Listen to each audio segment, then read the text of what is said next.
Meanwhile, and onto a story we highlighted for you at the beginning of this broadcast, Chief Justice Martha Koome has warned that hate speech and organized gangs should be stopped, terming them a recipe for chaos in the 2027 general election.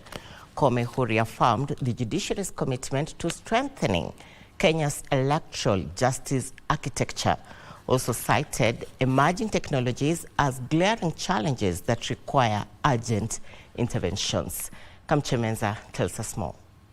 The judicial system has started putting its house in order in preparation for arbitration of electoral disputes ahead of and during the 2027 general elections. Every election cycle introduces new complexities, from technological advancements to emerging threats to electoral integrity. During the launch of the Judiciary Committee on Elections, state organs and partners flagged recent hate speeches by politicians as time bombs that need urgent intervention.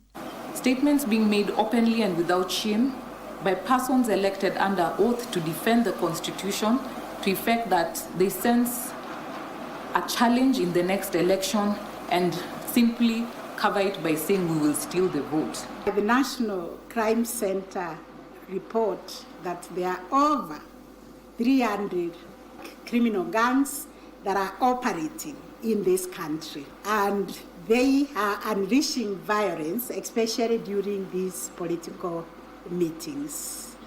This, coupled with hate speech, tells us that we really need to reflect on the challenges that we are facing and that are going to be manifested during the 2027 cycle.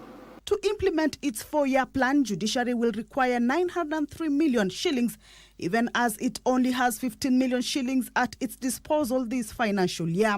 JLAC will champion the judiciary's electoral preparedness, budgetary needs before the House and support the implementation of all necessary reforms. The funding aspect was also termed paramount for the Independent Electoral and Boundaries Commission amid the pending by-elections, which Attorney General Dorcas Oduor implored the judiciary to intervene. I realize there is a challenge because a writ was issued by Parliament which required that by-elections be conducted within 90 days.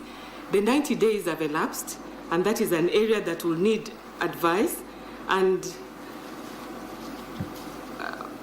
rightly or wrongly might end up going to court for some interpretation. While handing over the mantle of the committee to Lady Justice Njoki Ndung'u, Supreme Court Judge Justice Mohammed Ibrahim called for reforms, including expanding the bench from 7 to 9 members. In 2013, we had a very delicate situation whereby we were only 6 judges during the election petition, the hearing. Supposing there was a crisis in 2013 and there was a tie, which risk was there? You can imagine what could have happened. The operational plan has not just been termed as a roadmap, but a blueprint for the judiciary to defend the integrity of the electoral process. Kamuche Menza for Prime Edition.